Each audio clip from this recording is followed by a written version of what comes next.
Thank you, everybody, for joining City of Bend Utilities Public Advisory Group. Welcome to September. It's good to be back. I think we've got a chance here to do, before we pull up slides, a chance to just share who's in the room. In the conference room, we're back into a hybrid format from here forward in our fall meetings. So we've got a group online as well as in the conference room. And Lori, I think you were just going to kick us off on a quick set of names since folks' faces look kind of tiny on the screen. That'd be great. Teeny tiny. Okay, Austin, you want to start?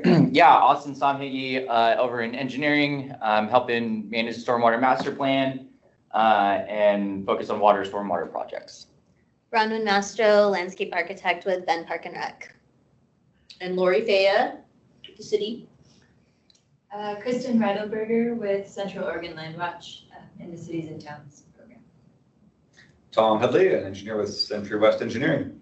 Elizabeth O'Keefe, City of Bend Utility Department Stormwater Program. I'm Ann Orend. I do communications for Public Works. I might be off the screen up there. Yeah, she's in the hidden spot. Hiding in the corner. Yeah. and knows that conference room well, I can tell. Yeah, exactly. All right, hideout too.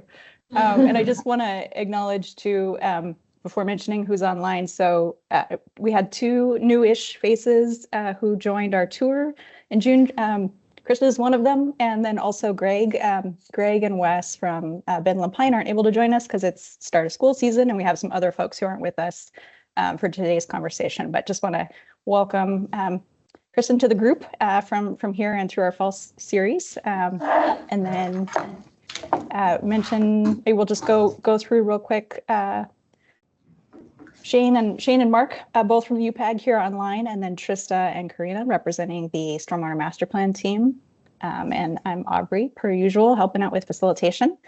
So with the hybrid format, we've got a smaller group today, so should be fine. But Lori will be kind of the in-person moderator. I'll be the online moderator. Trista is going to be our main speaker today. We have an all Stormwater Master Plan topic here in store, so it'll be fun. Buckle up your seatbelts here, and we'll get right into it.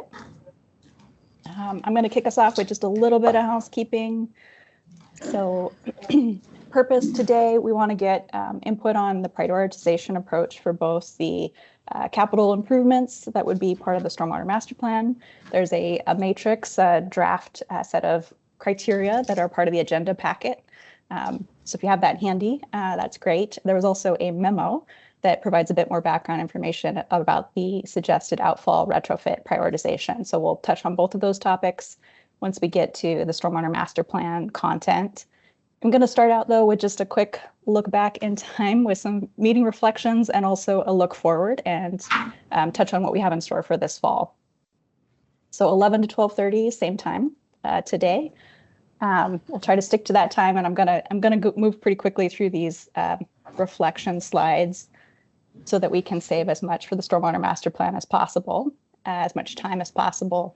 But all the slides do go on our webpage as well if you want to dig back in time or take a look at any of the meeting recordings. They're all posted at bendoregon.gov/UPAG. So we talked about two topics way back in May, the last time we came together as a full group.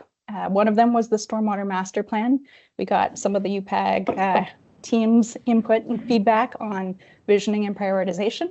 So that's going to come back to us today. Many of these topics are iterative, which is one of the fun things with this group is to get feedback and then to see how that evolves over time and to get some more feedback and discussion. The other topic was groundwater protectiveness. Elizabeth had shared some recently finished at that time report and started the conversation about UIC standards and some updates to those underground injection control standards. And that was a topic that came back to our subcommittee this summer. Then in June, here's some photos. Most of you probably remember this well. We did a little stroll around the Newport corridor and talked about stormwater management as well as water conservation. Had a chance to lift the grate there and look underneath, see some of the filters, talk about maintenance considerations, talk about plant selection and that street side landscaping, pros and cons of some of the design features, some of the things that were lessons learned in the field, some of the things that were being piloted as part of this project, and got the group's discussion and thoughts on a variety of topics. And then a small group came back together in August and reconnected on underground injection control installation siting specifications, and we got some thoughts from the team on that topic. There's also, I should mention, a tech memo that is part of our agenda packet for that meeting if folks who didn't attend are interested in some more information on this. And then we talked a bit about dry well siting criteria as well. So I'm not going to read all those bullets, but just want to note a few of the things that we've been talking about. Looking forward, we're going to be, this is sort of the year of the Stormwater Master Plan, so all good things. Today's meeting is going to focus on that in October. I know. In October, we're going to have more from the stormwater topic. So Elizabeth will have a bit on the stormwater program, and then Trista's team on the master plan as well. And then we're going to have Dan come back in November for a focus on water conservation. And at the end of the season, it's always a nice time to hear how some of the pilot efforts went, and then think forward in time, get this group's ideas for planning for 2025. And then we'll close out this calendar year with a little bit on a stormwater master plan, and also just an annual review of kind of the UPAG feedback and how some of what we have heard as a team is being used and applied. And all of those are going to be first Wednesday, 11 to 12:30, and hybrid format. So we'll be back to our regular programming here. That was my brisk look backwards and forward in time. I want to turn things over now to Trista. And Trista, did you want to share from your side? Yeah, that might be easier. Then I don't have to tell you to switch slides. Plus, I'll be probably bringing up some things other than slides. But thanks everyone for having us back as a Stormwater Master Plan team. As you saw, Aubrey mentioning this is the year of the Stormwater Master Plan. So hopefully you don't get tired of this topic as the year goes by.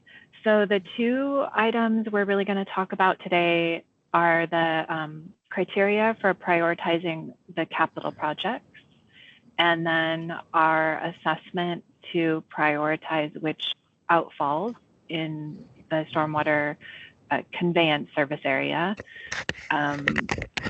might need to be retrofit.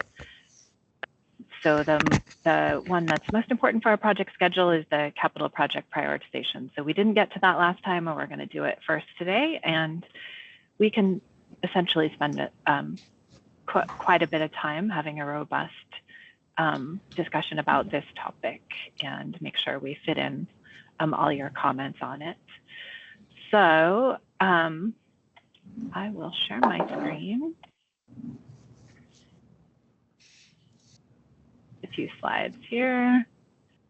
Just to review some of the things we talked about before, way back in May, what the purpose of the master plan is, stormwater master plan. I'm not going to go through all these again, but the two bullet items in bold here are kind of the things we're discussing today. Create a plan for improving quality of runoff discharge to the river through the city's outfalls. That's our second topic, the outfall retrofit prioritization.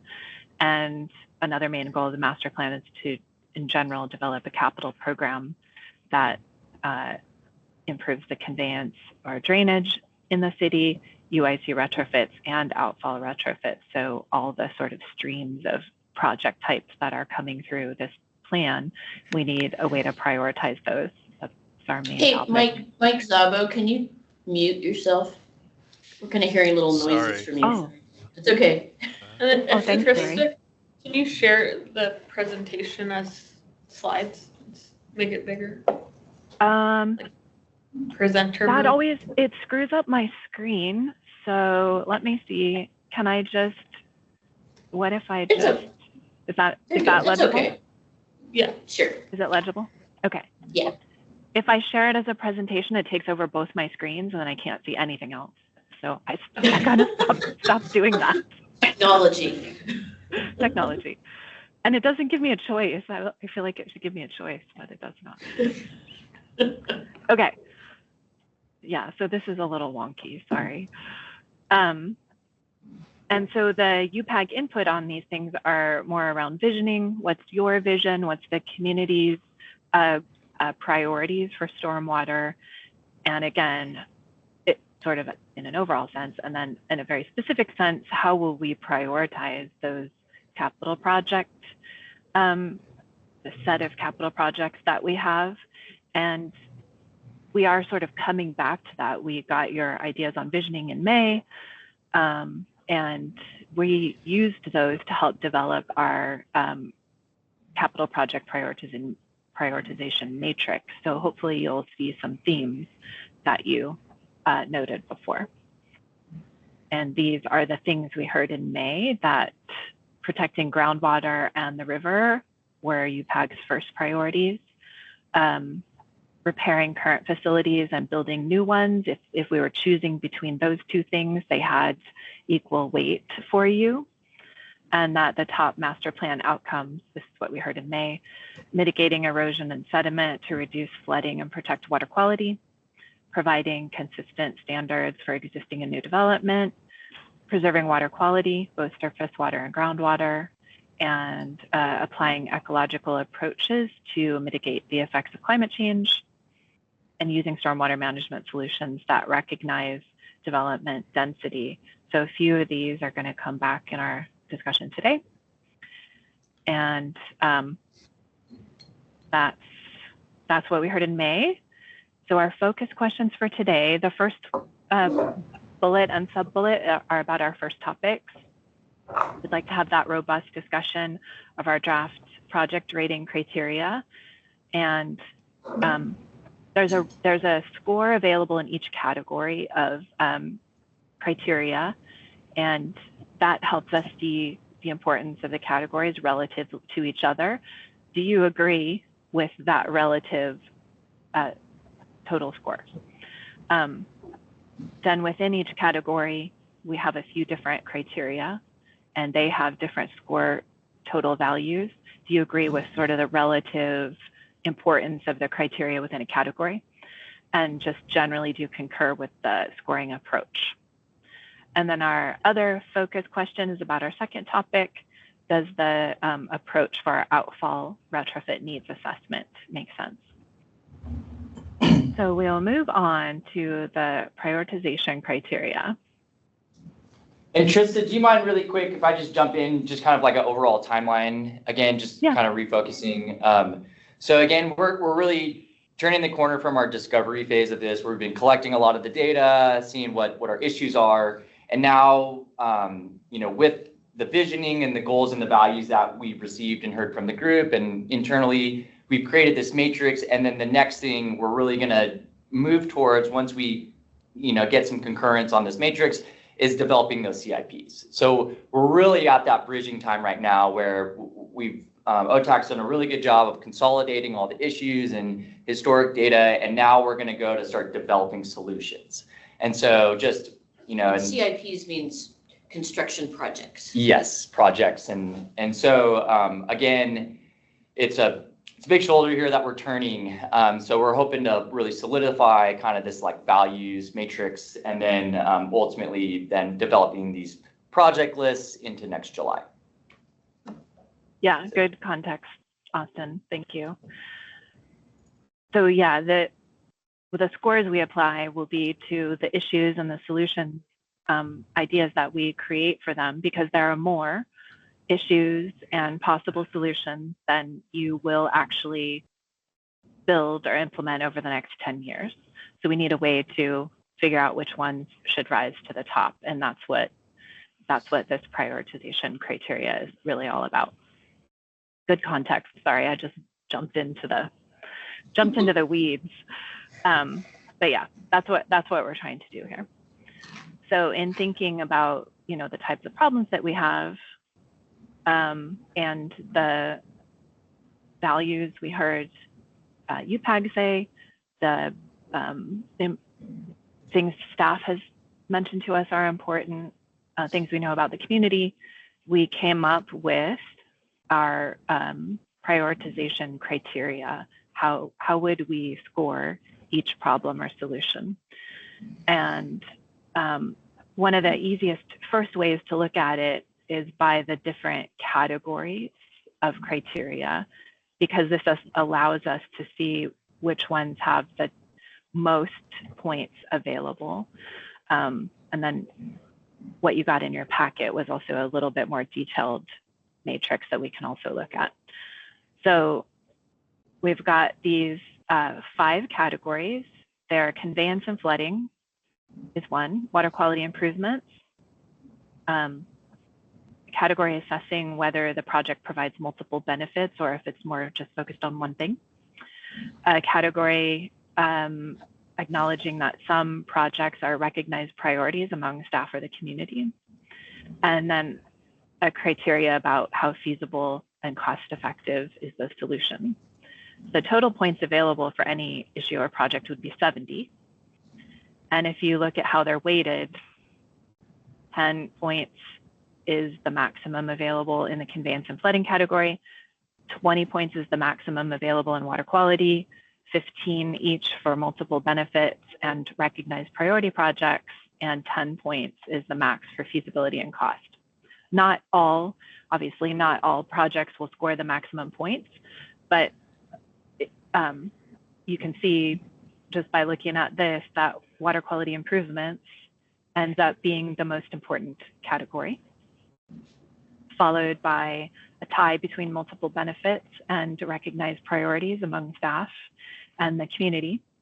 And then in last but not least, of course, conveyance and flooding and feasibility and cost are the 10 points available maximum. Trista, is it all right if I just say a little something about the recognized priority projects and why that's in there? Because it might sound really weird. It's like, well, we're prioritizing projects. Why is there a category called projects that are prioritized? And this category is actually near and dear to my heart as a public works person, because as we go into this, we have staff who are out in the field regularly, and they know where there's problems. They know where year after year, you know, when there's a thunderstorm or something, this is where something happens and we have to deal with it every single time. And so this is a way to give some extra priority to those things that our folks actually know about. I mean, when you think about it, the other categories really are kind of theoretical. And this is the one true, we know this is something on the ground category. And also it allows us to show our field staff, who often feel kind of unrecognized, that they have a voice in this. So just, I don't, that one's near and dear to my heart. I wanted to make sure everybody understood it. And with that one, not only staff priority. Oh, go ahead. Go ahead. Well, I was gonna, because maybe we're not in the voting time yet, but yeah, it seems like conveyance and flooding is a little low. But now that you've said that, Lori, it seems like if it's known that an area is flooding, that's obviously going to get a little extra weight, is what you're saying, basically. Most of the priorities are flooding, staff priorities are related to drainage flooding issues. Yeah. Yeah, and even in that, you know, I think we have city staff weighted a little bit higher, but there's also in that it's UPAG priorities as well. So just recognizing that. Yeah, and you'll get to see more details under each of these. Yeah. Yeah. And honestly, Mike, when we do this often, conveyance and flooding or drainage category is often the highest weighted or the most points available in many cities where we have done this in the past. And so that our instinct is kind of to start there, very honestly. One of the reasons we bumped water quality improvement up is that we heard from UPAG how important that is. So that's a reflection of what we heard, but we're happy to continue discussing that. And if you look at this and this feels uncomfortable, then, you know, we can, as a result of this conversation and taking this back and discussing with staff, we could recalibrate this weighted list, basically. I mean, it does seem low to me. It seems like it should at least be equal with water quality, because flooding, you know, is a safety hazard. It's property damage. It's, you know, flooding's no good, right? So it seems like that would be number one well, we'll go through this, and Yeah, sorry, maybe I that's the jumped whole the gun. purpose of Maybe. today is Sorry. Oh, yeah. recalibrate. No, it's good. You're Yeah, exactly pointing out what we need to talk about. Yeah. So, yeah. And This it is the maybe discussion we're recognizes trying to too have. that, yeah, and a lot of the communities Trista's talking about that she's worked on with the master plans, I mean, the population is over on the west side and it rains more over there. And I think this just may also reflect that we recognize here the rain is less frequent, and we all really love the river and really want to protect it. And so that kind of reflects where it is now, but this conversation today may change these numbers. Yeah, absolutely.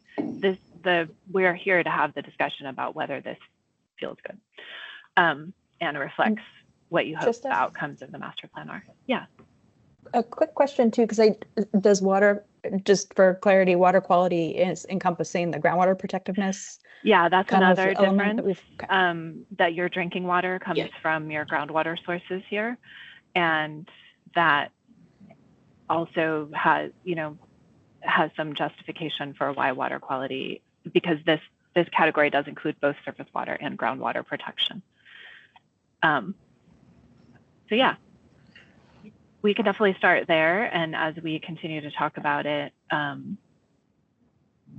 we can take comment at the end. Again, please speak up whenever you have a comment or question during this, but at the end, maybe we'll circle back around and just try to get wrap-up comments, people's opinions about how the weights here feel and the criteria themselves. So that's the start. Any other questions here before we move on a little bit? Okay. Seeing none. Do I not have it open? Oh no. All right, I'm going to, this is your agenda packet, which I just shared, and I'm gonna move it onto my other screen and then seek something inside it that I'm looking for, which is the matrix you received. Okay. So here's a little more detailed view, and this is hard to see on screen, so I am sorry. This is just, there's not an easy way to look at this. But this is a slightly more detailed version of the matrix. It's actually not the most detailed version. I'll quickly show you the actual spreadsheet, which has, we're not going to look at this. This is too complicated, but it has a column for every score value and how we would score it. That's so much to look at. So we're still going to continue to look at this slightly simplified version. Again, if you have questions, just don't use the raise your hand in Teams, please. I can't really see it, so just call it out or ask Aubrey or Lori to shout it out for you. So in conveyance and flooding, basically what we're looking at is the frequency of how often it floods and the severity or the opportunity for risk avoidance with the project. So the higher the frequency and the higher the severity of the flooding, and again, this is only as a result of the drainage system. It's not really talking about river flooding, although you don't have it because it's dam controlled. But the higher the severity and the higher the frequency, the more points the project or the issue will get. And we are mostly doing this based on observed frequency and observed severity. So we're not doing a flood frequency analysis or anything like that. It's what the staff and community knows about how often the floods are happening. So again, the maximum points available. Trista, I probably should 10. I probably should correct you a little bit on the river flooding. Sorry. So the dams that are on the Deschutes are irrigation dams. So they purposely fill them up in the winter. They're not there really for. What about the power at Portland? That controls Drake Park. That's a power. That's true. They could do a little bit. And that's what controls a lot of the river level through the core of town. through town. Yeah. So there is floodplain. It's very, very unlikely and seldom that you see. I mean, we do have 100-year floodplain. It's fairly narrow. It's really close Yeah. to the riverbank. And it's really close in. So, but we don't have like flood control dams upstream, and that was the, I just to be clear. Oh, Yeah. sorry. I didn't mean to imply that really, but you don't really have damaging river flooding in the city. It's pretty seldom. I mean, people have talked about some of the ones have been about like ice dams that have more so than like flood events. Mm-hmm. But I mean, maybe even talking to like high level flooding in general in Bend, based on all the kind of issues and the data we collected, we got the underpasses, Franklin, Greenwood. We're specifically looking at that. We know that's a persisting issue, but really there's not a large frequency of flooding. A lot of it too, kind of leaning towards the water quality weight is, with the majority of the soils that we have and the systems, the water typically goes to where it's not flooding and damaging, but is it bypassing the water quality treatments? Is it getting that level of service? Seems to be of higher concern. And so that's, I think, kind of Mike going back as to where that flooding score, I think looking at the data and the issues, it really, other than Greenwood and Franklin, I'm kind of struggling to really think about. It's kind of more localized versus like great big things. Mm-hmm. It's more localized. I mean, you do have the whole Aubrey Butte stuff. It's just we have a plan to hopefully get there someday. But even in that, there's certain areas where people, will experience some and getting really ingrained with that community up there with these projects. I'm hearing about that, but it was like, 2 or 3 years ago, this happened once. And that, and then looking at, okay, well, the perspective of the people here, right? Like, well, that was a big one, flooding, it happens. But if you compare that to maybe the experience on the west side, where that may happen on an annual or multi times a year, so maybe just our relativity of it or so. Did you have something? Yeah, well, I had a question related to that. If it's more anecdotal versus like some sort of big modeling, do you have some way where you're collecting this feedback now, like, or, observations like from your staff in the field or when the public contacts you just to kind of build out some of that? There's a so database. That was all the data. Yeah. Okay. So Gotcha. a lot of the, sorry, my quieter cookies. So a lot of the data that we collected was, complaints from the public, Gotcha. and that generates a lot of the utility response, which generates the work orders and the efforts and stuff. So I'd say really at the core of the data we collected was kind of like public complaints or notice in a large fashion. Gotcha. And you can see how the two work together, and it would be even more obvious if I showed you the full matrix. But Austin, you were saying if it was very severe but pretty infrequent, it happened once 6 years ago, it might get the highest score for severity of 5, but it might get a 1 for frequency, and so it would get 5 points. Whereas a flooding issue that was severe and happened every year would get 10 points. So double the points for that category. So the two work together. You can also see, I'll point this out, there's a weight within for each criterion as well. So they are weighted against each other within a category. So these happen to be equally weighted at 1, the frequency and severity of the flooding. But if we wanted to bump this up to 15 total points available, for example, this is just an example of something we could do. We could weight the severity at 2 and leave the frequency at a 1. They would still work together, but a high severity, low frequency problem location would get a higher score than a low severity, high frequency problem location if we did something like that. But it would give us an opportunity to bump this up to 15 if we felt like this should get a little bit more emphasis overall than 10 points in the total available. And it would change the weight between these two criteria. Any kind of thoughts about that, the relative weight of the frequency and severity? Yeah, I think that's a good idea. I think I do feel strongly that the flooding needs to be higher on the importance. So yeah, weighting that second category as a 2, I think is a good way to achieve it. For instance, downtown floods all the time. I don't know if that's in the database or not, but it does. Yeah. And flooding isn't just a pain, but we get most of our precipitation in the winter. So what happens when we get these big snows and then they melt and then sun sets, and then when everyone's leaving to go home at 4:30 and it's dark, not that I ever go home at 4:30, but it's just a sheet of ice, Yeah. So Right.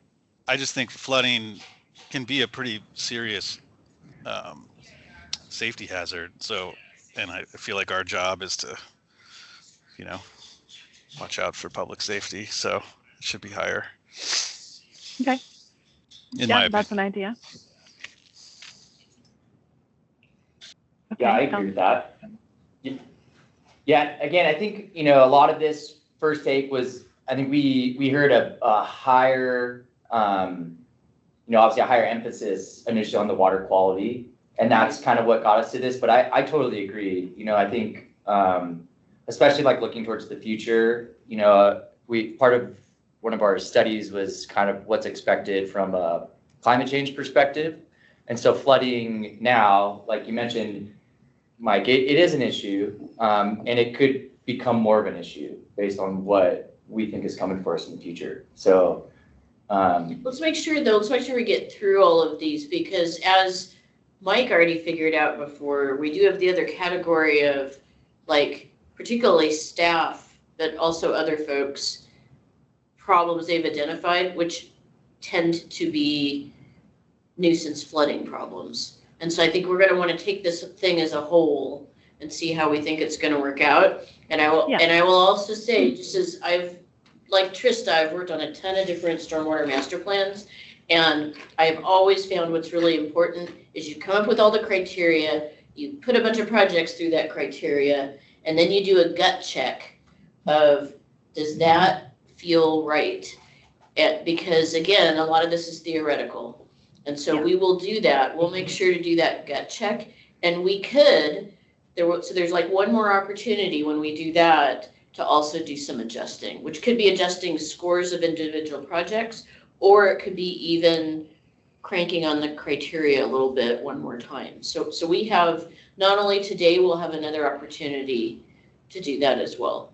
Yeah, we have a few opportunities and several levers we can pull, or knobs we can turn to make sure that the end priority list feels good to everyone, or to as many people as we can make it feel good to.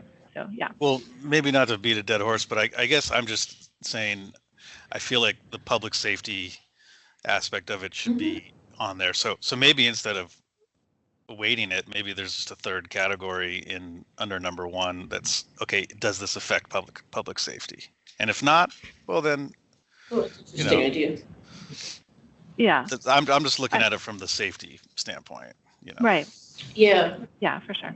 This risk avoidance is basically, how does it protect basically what safety? That is. Yeah. Okay. Yeah. All right, let's look at water quality improvements. Right off the bat, you can see this one does not have equal weighting between the 2 criteria. So the first one we have is surface and groundwater protection. And the specific question we're asking here is, did the drill hole or the outfall rate highly in our needs assessment that we have discussed? Well, we've discussed the drill hole prioritization with you last time. We ran out of time actually, but in our summer subcommittee, you got a memo that if you wanted to, you could look at. And then today, later, we'll go through the outfall needs assessment. So the question we're asking is, did the drill hole or the outfall rate highly in one of those assessments? And the more highly it rated, the more points it will get. And you can see this is weighted as a 3, so the maximum points for that particular criterion alone is 15. And then secondly, we've said, will this project assist in meeting your UIC or municipal stormwater permit requirements for the city's requirements? And if so, it will get possibly another 5 points to add on to that, for a total of 20 points for water quality improvement or water quality protection. Any questions about that?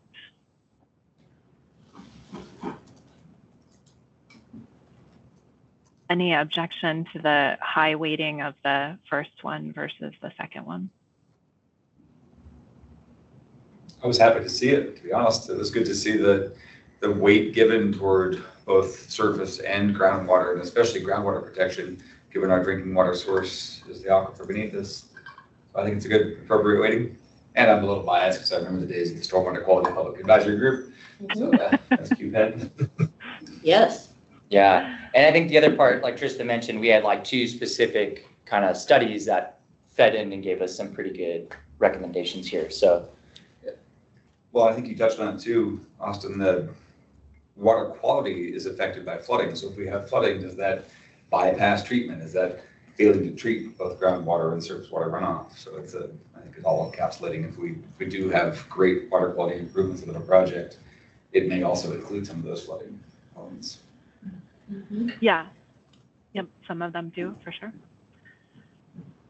Okay, our next category is what we call multiple benefits.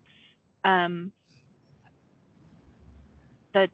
maximum points available for the category is 15, and you can see there are several criteria in here. So each of them is weighted 1 or less. So you can almost think of these as kind of extra points. It's not the main focus of the project, but if the project also has these other benefits or other services, then it will get just a little boost in comparison to a similar issue or similar project that doesn't have these additional, benefits. That's the point of this category. And the things that we are looking at are these. I'm just going to run through this portion of the list so you can get a sense of what's in here. Does it increase equitable distribution of public stormwater assets? Does it increase the longevity of the city's stormwater system? Is it a synergy project? This means, does it coordinate with a transportation project or another utility project where you get more bang for the buck? Does it improve maintenance safety or maintenance access? This, again, sort of speaks to the needs of the staff who are maintaining these assets day in, day out. Does it increase their safety? Does it lead to community partnerships, such as with Bend Park and Rec, for example? And does it support housing or economic development? And you might be asking, how can a stormwater project support housing or economic development?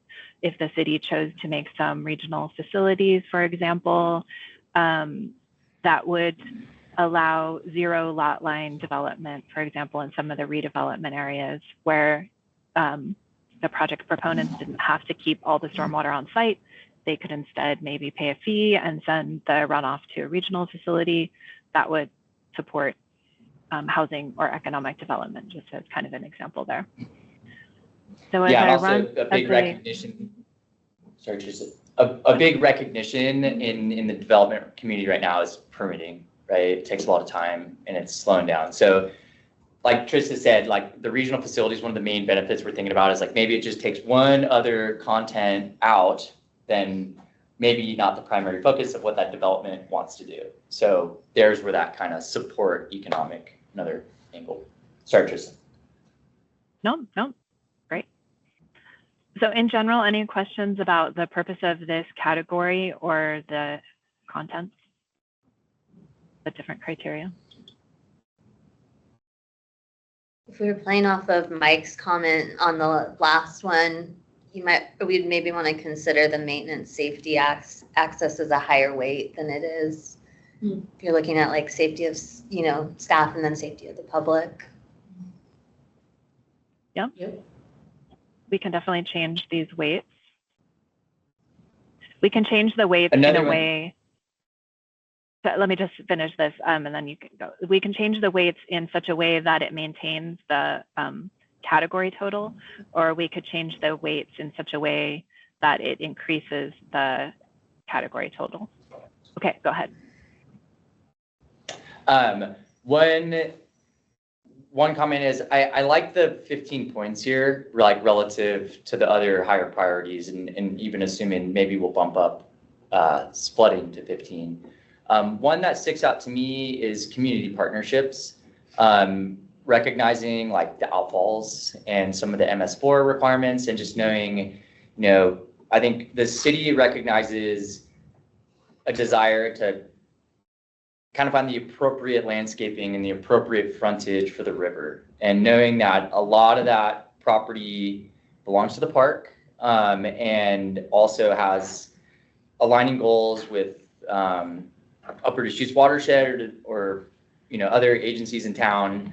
So I'm kind of throwing out, maybe that one to me seems like it could use a little bit higher of a weight, but I'm curious kind of what the group thinks about that. Yeah, I'm kind of wondering, what's interesting here is if you look at the first and the last of these things under multiple benefits, there's equitable distribution. So kind of, are there areas of town that are traditionally underserved? Can we help with that have problems? And then there's the one at the bottom, which a lot of that is about supporting housing in some way or another. And so you add those together, those are 8.75 out of 15. I'm kind of wondering, in my mind, I almost would just make these all even under this category. I mean, they're all kind of cool and important things, and I'm having a hard time seeing one as so much more important as the other. That's just me. But there's 1, 2, 3, 4, 5, 6 of these. Of course, 6 doesn't divide into 15 very well, but Yeah. just an idea I'll throw out there is just like. I kind of agree with Lori, because I think in a lot of these you're going to find overlap anyways, where either it's a synergy project and it's also supporting economic development, stuff like that. So you're just going to keep adding on, and then certain projects will end up with super high scores because we've doubled up on what they have. Well, you want that. I mean, in a way, you want that. You want ones that overlap, that have more of these multiple benefits to end up scoring higher. You don't want every project to have the same number of points in this category, because then it will not act as a differentiator. So in the end result, if this category doesn't act as a differentiator between projects that are otherwise equal in terms of their conveyance benefit and their water quality benefit, then this category will not be useful. Because it will never be the main category, right? We're never doing a project just because it does all these things. But what we want to do is elevate projects that tick more of these boxes than projects that are otherwise equal and don't tick these boxes. So we want there to be some that are high and some that are low. Go ahead. Trista, Mark Buckley has his hand up, and I would love to hear what goes on in an economist's head on this. Yeah, no, thanks. And I end up doing a lot of this sort of thing. Trista, I'm an economist with Echo Northwest. I live here in Bend, and certainly appreciate the conversation. And I'm wondering, especially on this multiple benefit piece, to what extent there was, and this is probably for the city as well, to what extent is there sort of a look at all of the kinds of projects, and that this is comprehensively getting at the benefits? Because there has been so much work over the last decade or so in terms of, especially like green infrastructure projects around other kind of multiple community benefits around, recreation, aesthetic, amenity, environmental, ecosystem service, all sorts of things that some of it touch on a few of these. But do we think that, and I don't know if that helps with any of these issues, if we're trying to sort of multitask any of the categories too much, that there are other benefit categories that maybe there are benefits that we can imagine from projects, and especially when we're thinking about some of the coordination with the Upper Deschutes Watershed Council or BPRD, where there are these kinds of benefits. If we'd want to get to the benefit categories themselves in any way, and if that matters. I've just done this for some big municipalities where we're actually trying to put dollar values on these things, and I know that's not always useful, and I'm not suggesting we do that, but still sort of having sort of a systematic approach of if there are any other benefits that we can identify, and we're sure that they all have a place in the criteria right now. So is one of Ecosystem the benefits is questions are there other potential benefits that we haven't considered? Like, Yeah, and if they fit in here, does it green the city, or does it provide additional aesthetics? Yeah, like open space, sort of improved recreational opportunities. A lot of that, sort of the history of it, is when you're looking at the benefits of green infrastructure versus gray infrastructure for stormwater management, and if you've got added cost or management and the like. Also, I know sometimes what we've gotten into more and more on those, especially in some of the equitable or DEI types of implications, is if there's more local sort of workforce, small business development types of opportunities, especially if you're using more local materials, companies, higher labor to capital ratios, things like that. So I guess where I'm sort of throwing out, because I think it fits in this multiple benefit category. I don't want to try to tear it all up, but maybe there would be some other benefit line items, as opposed to having some of these overlap, being a little bit more distinct in terms of what is the actual benefit in terms of outcomes of the projects, including the process of building and maintaining. I don't know if that's useful or not. Yeah, we can think about that. Certainly, we don't have anything in here really about green infrastructure, and that could be an oversight. That might be something we would want to add. So let's have a discussion about that. As for material selection and construction methods, I would be reluctant to put that in because this is such at a planning level. We're not there yet. We wouldn't be able to score it. We wouldn't have enough information when we're scoring these issues and projects to give that a score. So it would be hard for us to make that a differentiator. Well, that could actually be a value statement that could come out of the plan. Like if we wanted to talk in that realm, there could be a recommendation in like our implementation chapter about, the city should consider a policy about this or something like that. I think those are good things for us to keep track of. I really appreciate you bringing this stuff up, Mark. Yeah. It's interesting when we first talked at just kind of the internal team discussion about multiple benefits. One of the things I was noticing was that we have some things in here like system longevity and maintenance, safety and access that to me are kind of a different subset of these than like the other ones, which are more community focused, or the ecological stuff could fit in there as well. But so this is really interesting to hear your thoughts on that.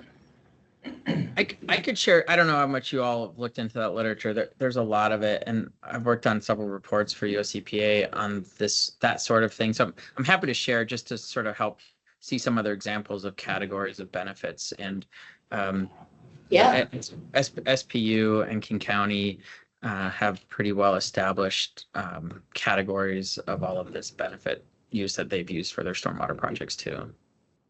Sort of look at some other examples, but is that something you all already did, sort of look at how other areas have categorized and scored?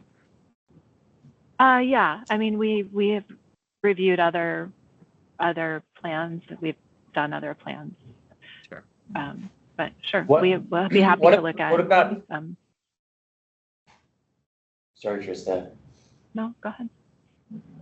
See, what if we did something like a category for like innovative or new / green infrastructure? I mean, I think part of this master plan, we're looking at some new alternatives, but really like we're pretty basic on how we manage our stormwater. So maybe that's something that helps us push that envelope into kind of like the leading edge of, green infrastructure or low impact development or, other cases of just trying new things. Like maybe that could, does that seem like any interest of? So I'll just push back a little bit on that, Austin, is that sometimes new can be great, but we don't want to do new just because it's new. Yeah.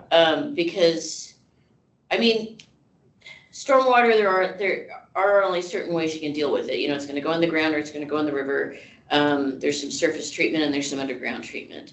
And so I think the the synergy and the opportunity to provide some other related benefits is great. I'm reluctant to have a category that's like giving extra points just because it's new and different. I mean, I agree with you. I think there's things we're missing out on that we're not doing. I mean, you know me, I'm pushing the stormwater tree. I'm going to make it happen. Well, that's like what comes to mind, or even like green infrastructure in general. Like it's kind of a double-edged sword, right? Like these stormwater planners, I think, are a good example, right? You're utilizing ecological services, but with that, there's a lot of like maintenance challenges to learn how to manage that kind of thing. So it could counter each other out in the scoring, right? It could say, hey, this is like a new innovative green infrastructure that is like recommended to help us steer more into the cutting edge of the industry, but there's downsides to it too, could all still get reflected within this category. Like it could score high on that, but like low on the maintenance because, we don't know what the repercussions could be. So this again separates out, there's like projects we're going to identify that we think we really need, and we're going to prioritize those. And then there's like policy statements, should we encourage the city to use greener versions of concrete? Should we encourage the city to utilize trees and shade more in stormwater projects? Which aren't necessarily projects that we're going to prioritize. Those are more either like policies or standards that we want to promote. Mm-hmm. So I want to be able to separate that out too. This, and maybe to help get Trista back on track here, but what I'm hearing is we're not identifying green infrastructure. It's kind of like green ecosystem benefits. Ecological services, like that's not in here. No, and that's the point I'm hearing. A really good one there. So I'm wondering, and like, we should probably let other people talk. But Austin and I can get going. Sorry, everybody. That's fine, and we can put it in here if we agree that that is a priority among this group, stakeholders, and staff in the city. If you would take otherwise equal problems and equal solutions and elevate the one that has the green infrastructure proposal as its solution, then we could put it in here for sure. So I want to ask any folks who are representing kind of engineering or development, which we don't have as many today, but the other side to that is this, I guess I'll call it the cost things, right? The above ground takes up space, which is a dollar value for development. But so I want to define what we mean by green infrastructure. But this is all. Well, and just to be clear, this is city capital projects. This is not for development. So that is true. So it won't Maybe think you about get me back in. Maybe it's more like community access to green spaces and not specifically defining green infrastructure, because I think we consider even UICs as green infrastructure, on-site stormwater capture. I mean, we would probably define it differently if we were looking for this purpose. If we were going to elevate those types of solutions, we would define it as an above ground vegetated system. Mm-hmm. It might be to what Mark was suggesting, which is that some version of ecosystem benefits. Like, would this project be designed in such a way that it provides some sort of likely ecosystem benefits, which is going to be things that either like it's for sure going to have trees and vegetation, or it's going to be an actual outfall along the river and could reestablish vegetation along the river. And I heard kind of two things. So there's ecosystem benefits, which I feel like goes more to the water quality side. I heard Mark say ecological services, which is the recognition of like the environment doing things that would mechanically cost you money. So kind of like stormwater planners, right?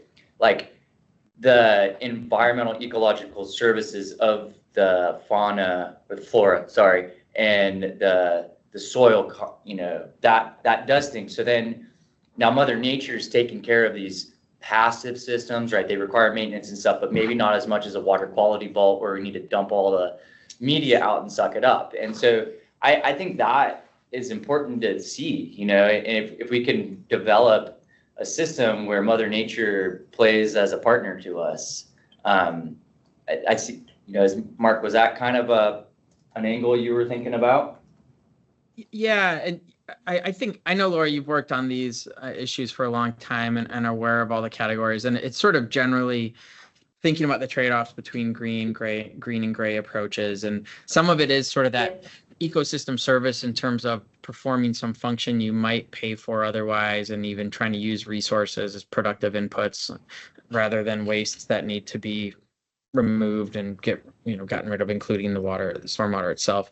But also then thinking about what are those scarcities for any one community that matter. I know we don't have the same ecological conditions as a lot of other places, but Southern California, Southwest, there are a lot of examples of green infrastructure getting a lot of extra benefits. And so it's often the context. It might be a little bit more expensive. You might have a little bit more uncertainty with something new and challenging that you haven't done before, managed before. But ultimately, are there co-benefits in terms of additional benefits beyond just the stormwater treatment?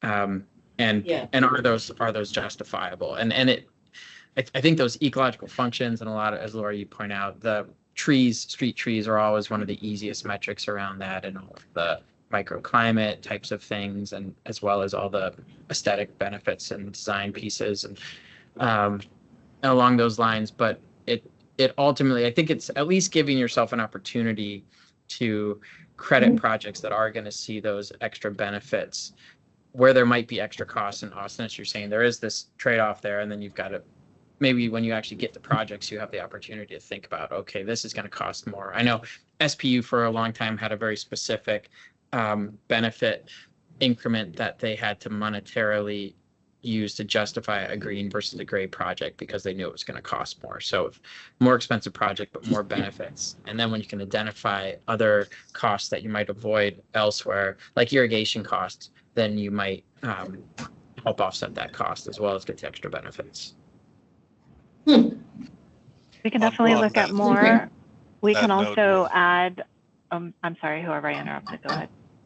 Well, I was just saying to Mark's point, would, of course, landscape architect speaking here, would city beautification be part of this category? Yeah. If you wanted it to be, I mean, if we agree that it would go in here. I think if so. we agreed it was. I think part of that. Yeah. I mean, sorry, there's construction. Public awareness, stormwater. No worries, and hear the it's last not thing. just you. Like there's two landscape architects in the room. So.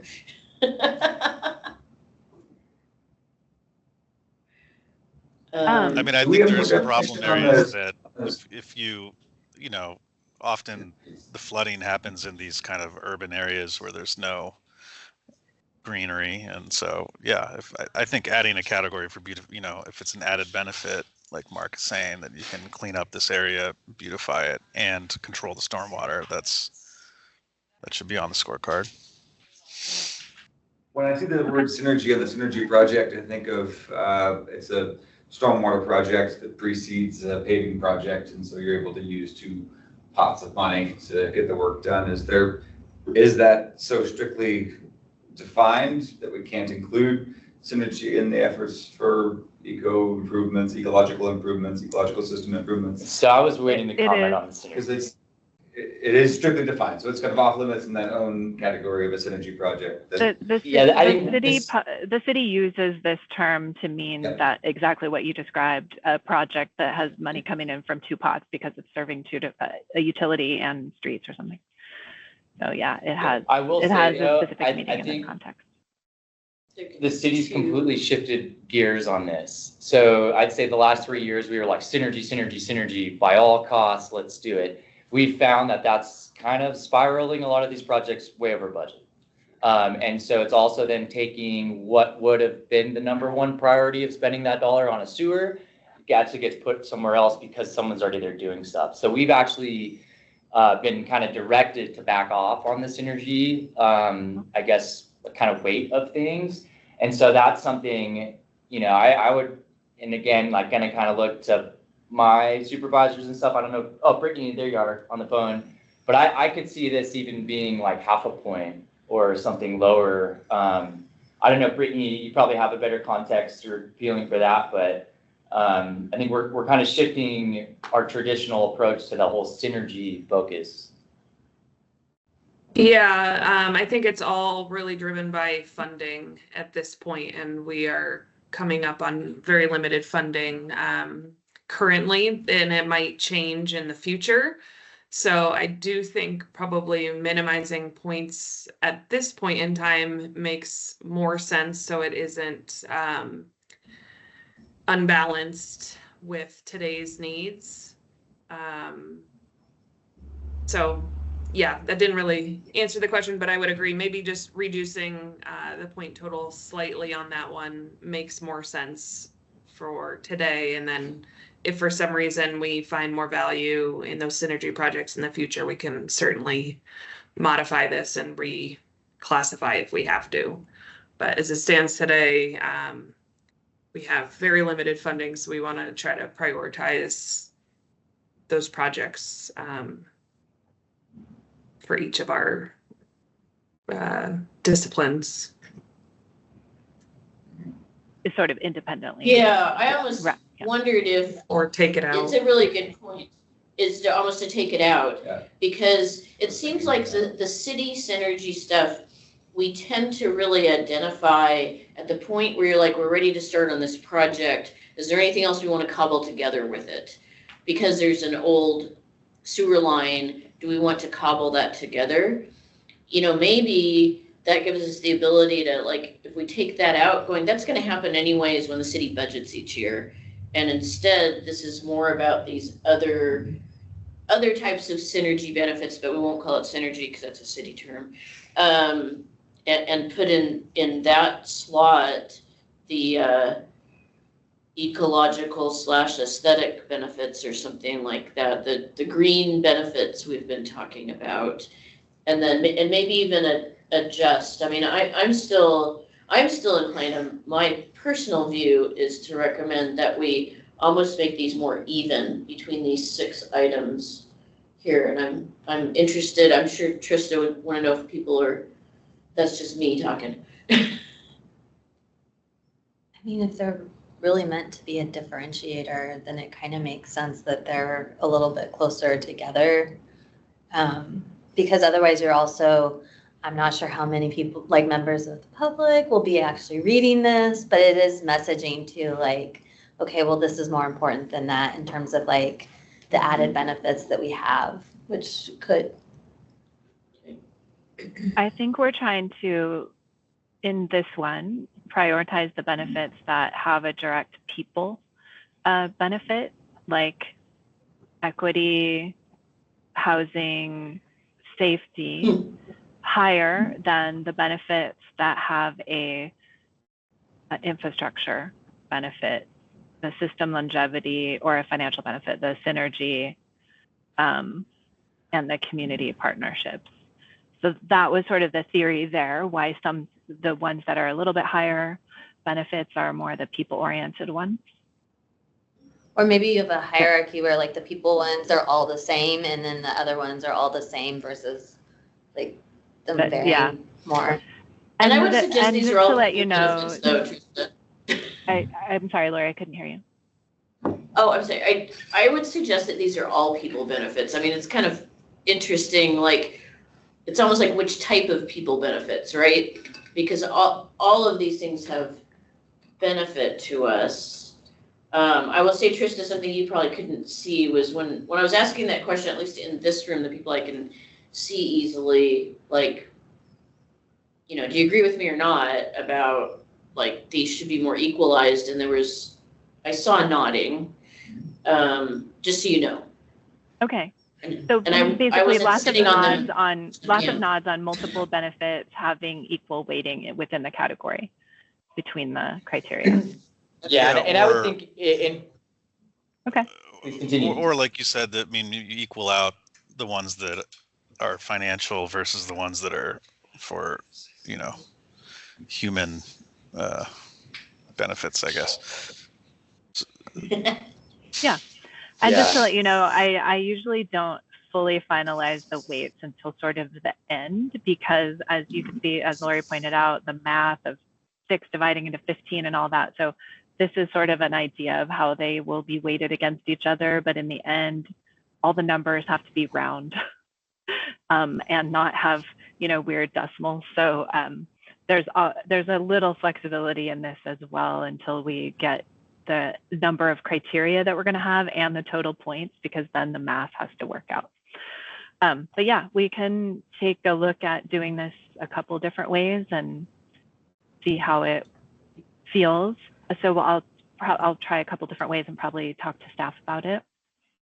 And then again, once we start run through a few projects and we get our draft project list, then we'll look at it and say, are the ones floating to the top that make sense to float to the top? I do want to move on a little bit because we have a couple more categories to get through, and we do want to end at 12:30. And it's totally okay if we skip our outfall needs assessment topic, but I really want to get through this one. So let's move on to recognize priority projects. So this is the one Lori was talking about. And you can see there are two criteria, a staff priority and a UPAG priority. And the staff is weighted with a 2 and UPAG is weighted with a 1. Sorry, folks. We weighted staff higher. And staff is already given sort of a priority level. So they supplied many of our known issues, again, from their database of complaints. So we have information from the database about the severity and the frequency. And then in addition, the operations folks gave us a priority of 1, 2, or 3. So they had already decided internally which ones were the highest priority for them. And then we have other issues that we collected through other means that didn't get a staff priority at all. So we're basically taking that staff priority wholesale. And if they prioritized it, they get an extra point and weighted 2 for 10 points. And UPAG priority, because we're going to go through this first, this is actually probably going to come later and maybe be a tiebreaker if we have a draft list with a bunch of ties. That's because we're not going to be able to get this information from you while we're scoring projects. We have 90 or 100 issues that we're going to score, and we're not going to ask you to give us a priority for each one. That would be not a good use of your time, and it would delay our schedule probably as well. So this might be, although it's here in the matrix, we want to acknowledge that your priorities are important, and we'll take your input on that. It will probably be used as a tiebreaker if we have a big clump of issues or projects that are lumped all together. Yeah, I kind of want to just add to that.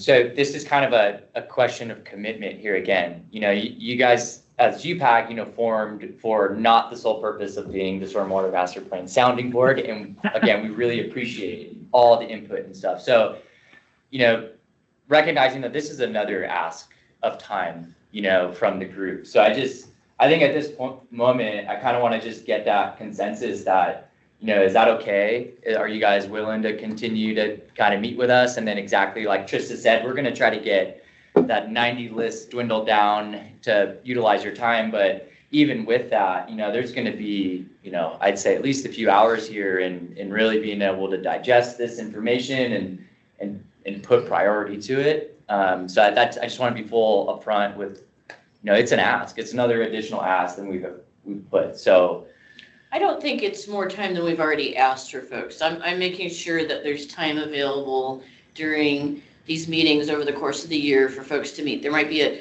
do you mind reading these few pages beforehand? What this really to me is about is that let's recognize with stormwater master planning, it is so hard to get public interest in this topic. I mean, basically the nerds in this room, and I mean the virtual room as well, are the ones we can get to actually sit and talk about this stuff. It is so hard to find anybody else, even though, you might get the complaint when it rains right then and there. But we appreciate this opportunity to actually have some input other than just staff input about what's important. I'd add too, Austin, the recognition is appreciated, yet I'll pretty confidently speak for myself and for the rest of the group as well. We signed up for this. Great. Exactly like what you're saying. I mean, this is the purpose of what the UPAG is here for. And this is why we're here, is to be that sounding board with interest. I mean, we're engaged in this, we're interested in this. And so I think it's appreciated that you recognize it's more of an ask, but at the same time, I think the weighting is appropriate as well, because as you're saying, it could be where more of these discussions come up, where is the minor flooding and a freezing of a high traffic location in the winter differentiator that we can recognize through our collective experience. And so that's where, or are these trees in an open space more beneficial than in some other place if we can add trees through the project. So I think just like the flooding, ice, personal people hazards, and greening and ecosystem improvements, this is another avenue for us to provide that input. So I think it's really good. And I like the weighting on the city staff, the utilities department, the operations staff, those that are actually out there every day. That's a great prioritization for this category. Fantastic. Awesome. But yeah, we're in. Thanks. Unless somebody can, No, I always, anytime we're asking people to do this, I just always like to be upfront. So that's, thank you. Yeah, thank you. All right, and let's move on to the last one, which is feasibility and cost. 10 points available, 2 criteria. The first is about complexity of the solution and the site constraints. And then the second is about cost. So complexity and site constraints, the question we'll be asking when we score this is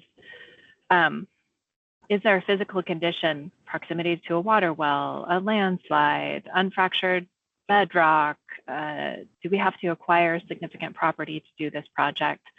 That will make it less palatable than a project that solves an equally important problem, and that can be solved with an easier, less complex project.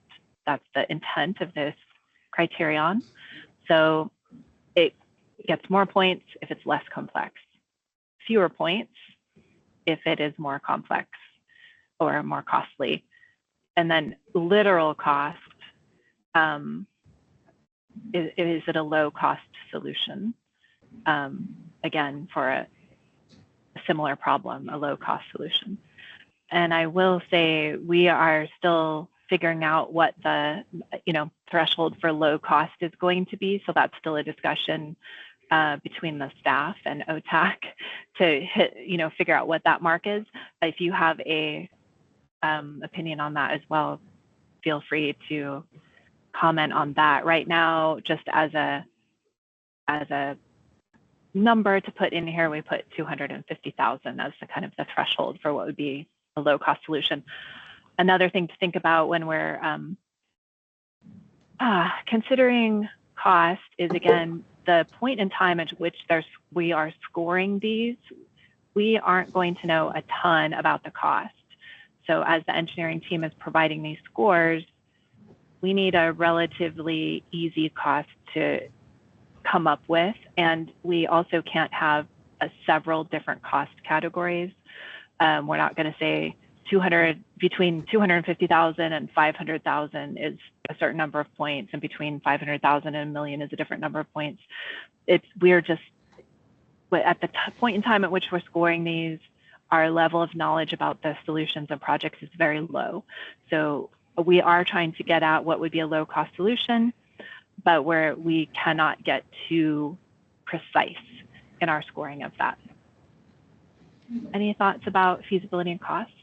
They're weighted equally right now. Trying to find the low-hanging fruit. It sounds like one where, again, operations and maintenance, your internal staff, if there are projects that can be pointed to, that can be handled in-house, predominantly in-house, or with minor or small direct point contracts, that would be one category. Those are the low-hanging fruit, right? Those are the easiest ones.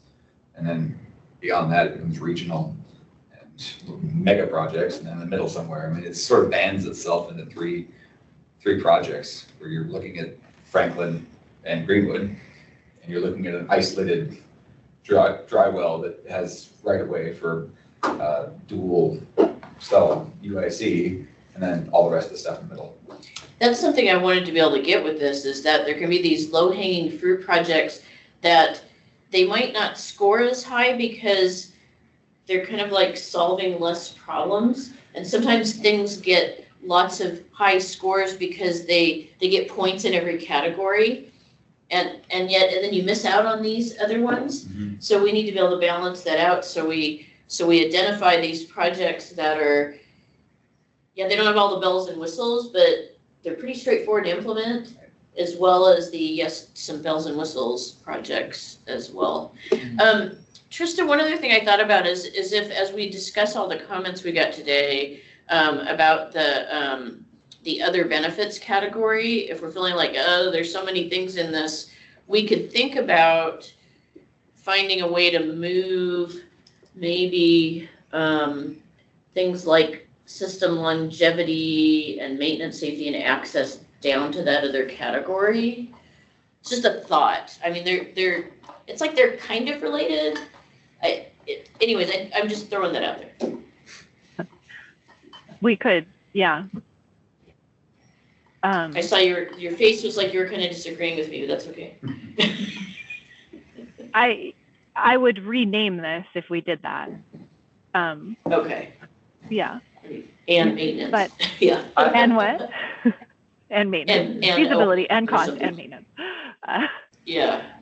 Well, I think that's a really, really interesting point, and actually a point of clarity for me, right? Because my understanding here is like we're trying to come up with a CIP list, and historically the way we talk about that is like with the city we have different departments. This would be like the engineering department's list, right? And we have our budget for CIP, but then utilities has ever-growing self-performance in our water operations and the capacity to do these self-performance. So maybe in this there's a distinction between an off-ramp to which does go to a CIP list, and because but that's not ultimately what we're looking to as ideas. So these are the big projects. These are the ones that more than likely your department would deliver. Right. And then we'll have this other category that I typically call major maintenance that will put all these like medium and small size things into, and we may or may not have the capacity to rank all of those, but we at least might be able to set up the program parameters for that. So I think that's where we'll, okay. Yeah, sorry, Go, I actually didn't mean to interrupt, Lori, but yes, to your point, and putting this in context of all the 90 or 100 issues we have, not all of those issues will end up having a capital improvement project as a solution. And some will, they will have already been off-ramped to a programmatic solution, which might be like the small works roster or stuff you do in-house, versus those that can really only be solved by big capital construction project. And that is the subset of the issues that we're concerned with these ranking prioritization. So others that have off-ramped previously, some of those will already be the quick, easy solutions to non-critical problems, but they, still a problem we're solving, but they're all kind of mixed in together and competing against each other in a different forum in their program. And Trista, I know you've been keeping an eye on the time. We've got about 8 minutes left. And it sounds like we can maybe take offline comments perhaps on the prioritization, the second topic that we had today, and maybe kind of close out and get some final thoughts from the group here in the last bit on the CIP. I would love to recap what we heard today on this, and then invite you to maybe continue to think about this for another day or two and email us if you have other thoughts about the CIP prioritization. So I'm recapping from memory because I was talking a lot and I didn't write a ton of stuff down. So other people chime in if I'm missing stuff. But overall, increase the points available for conveyance and flooding to increase its relative importance against the other categories. Maybe up to 15 is kind of where I'm hearing the mark might be set.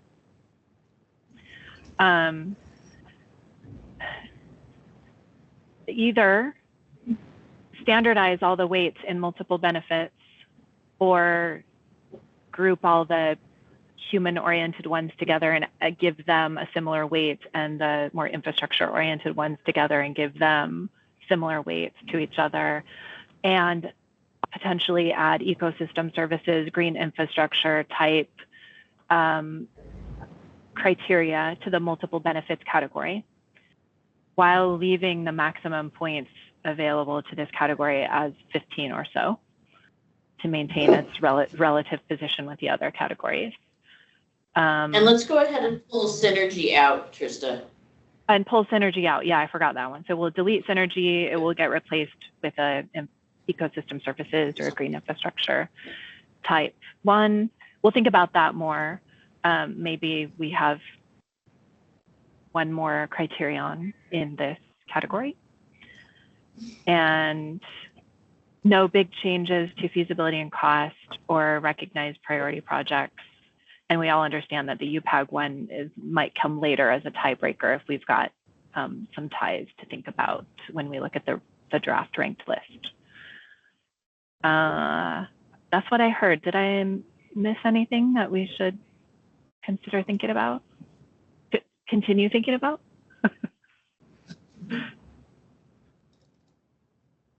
Awesome. I wonder how connected, like upfront capital cost and then maintenance cost kind of relate to the long-term like life of the system. So it might have a really high capital cost, but it could last 100 years. So how, like, what is the timeline that we're looking at for, like, how much does it cost for how long? Yeah, maybe I could shed a little insight. Like, so we'll look at it as like, how much do we have this biennium to spend? You know, and I think that's going to help us, you know, because basically we're gonna rank these, and then certainly like that longevity piece, I think, you know, is kind of captured in that multiple benefits. But we're also going to have to look at like an annual budget. What can we do with that? And a lot of those, yeah, I think that's where the other criteria comes in. Is it helps you say, okay, $1 spent now could be more valuable here than here than here in that long term, and that's where the other ones go. But I think where that final category gets to is like recognizing on the annual by annual budget constraints, like how does that like start to finish impact that bottom line? Because ultimately, like that's where we got to manage the program. I think you're also asking about short-term bang for the buck versus long-term bang for the buck. And I will say something that we're not that good at, we're trying to get better at, is when we go through budget process every 2 years and we're budgeting these big capital projects, we don't right now really have a very good separate line item that says, oh, also expect this kind of impact to your O&M budget. You know, either this project require more costs for operations and maintenance? Will it save costs in operation and maintenance? Or are things probably pretty equal? And we've just started having some discussion about being able to get better at that. And I think that's a good point. I mean, I hope that will get recognized in these, that the question is not only what's the capital cost, but what's the long-term benefits of that capital cost. Lord, do you think we should be more explicit about that than in like multiple benefits? Because my first glance was like, we see maintenance, but that's really like a safety access thing. Like, yeah. Did you put a drywall on the 9th to 12th? It's kind of in the feasibility and cost one, because it does say, yeah. So you get the most points if it's a low initial capital cost plus low ongoing maintenance, and you would get less points if it was a high initial capital cost, low ongoing maintenance, or low initial capital cost but high ongoing maintenance. Also keeping in mind, again, what we're knowing about these solutions as we're doing this scoring is still on the low information end. So we're scoring not even 30% projects. These are just ideas, concepts. So our level of understanding of the ongoing maintenance costs at this point in time sometimes is a little bit low. So we'll take a stab at it. But it's not I to think the point where we're looking at alternatives for the same solution. When you're at the 30% design stage of a problem you're solving and you're embarking on that design process, maybe you're looking at 2-3 different alternatives. That's a better time to look at the ongoing maintenance versus capital cost implications, because you know more. Because we're kind of scoring more here. We're scoring more here that this is a high priority problem we want to solve, and we think this is the general type of solution. Yeah. Yep. And then you're right, when we get into design, how can we design it so it has the least maintenance impact? But I think something we could do, so the top priority projects, OTAC's going to develop these kind of cut sheets for the projects that define the problem and the solution and put some dollars on it at the planning level. I think we should make sure to have a column in there of, even if it's high, medium, low, or whatever we call it, but the long-term O&M dollar impact, we should think about how to somehow tackle that with these descriptions. We will. Yeah, it'll be narrative, I think, but yes, we will mention it for sure. Okay. Okay, it's 12:30. So that brings us to time. Wow. We knew today was going to be a fun, vibrant discussion. Thank you to the entire group for all of the input. I think there's a lot to digest here, and certainly, as Trista said, the team is happy to take offline comments if you want to sit with anything in that matrix, thinking about the category scores or inside of the categories or something to add related to that multiple benefits. If there's some additional thoughts that come forward. We talked a little about project prioritization strategies today. When we come back in October 2nd, I believe, is our next meeting. More on the policy side related to the Stormwater Master Plan is our current thought on the agenda, plus more from Elizabeth on some of the standards and an update there. So happy to take more input in between meetings. Otherwise, we'll be back October 2nd. And we'll make sure all these materials are posted to the webpage per usual, in case folks want to look back in time. But thank you again to everyone.